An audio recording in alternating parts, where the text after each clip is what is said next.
Ginata ang kalabasa at sitaw na may alimasag. Healthy at napakasarap. Paborito ko talaga ang mga ulam na may gata. Ang sarap kasi talaga.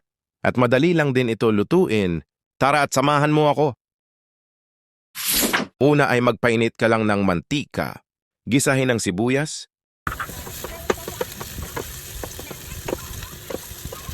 Pag nag-translucent, isunod mo lang dyan ang bawang.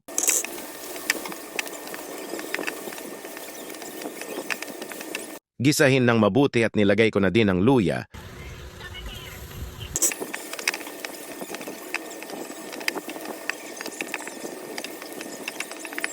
At ilagay ang kalabasa. Maglalagay lang ako ng ilang piraso dito.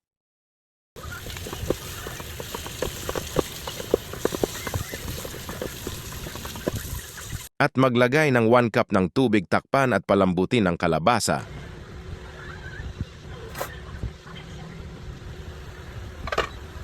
At kapag lumambot na, durugin mo lang yan at ihalo sa sabaw para mas lalong sumarap. At kung gusto mo pala ng mga ganitong video, ay mag-subscribe ka na. Maraming salamat.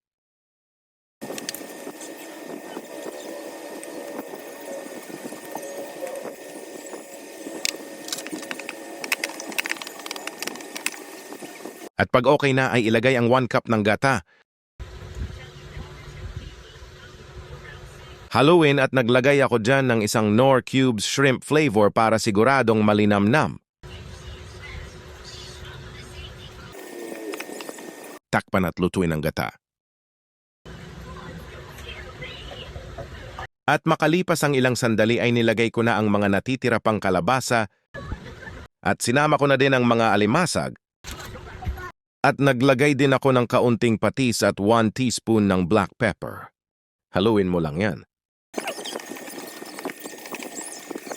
At naglagay din ako dito ng siling berde. Takpan at lutuin ang kalabasa. At kung umabot ka dito ay paki-comment mo naman kung taga saan ka para naman malaman ko kung hanggang saan umabot ang video na ito. Maraming salamat! At bago pa tuluyang lumambot ang kalabasa ay nilagay ko na ang sitaw. Takpan at lutuin pa ng mga ilang minuto. At makalipas ang ilang sandali ay pwedeng-pwede na yan ready to serve.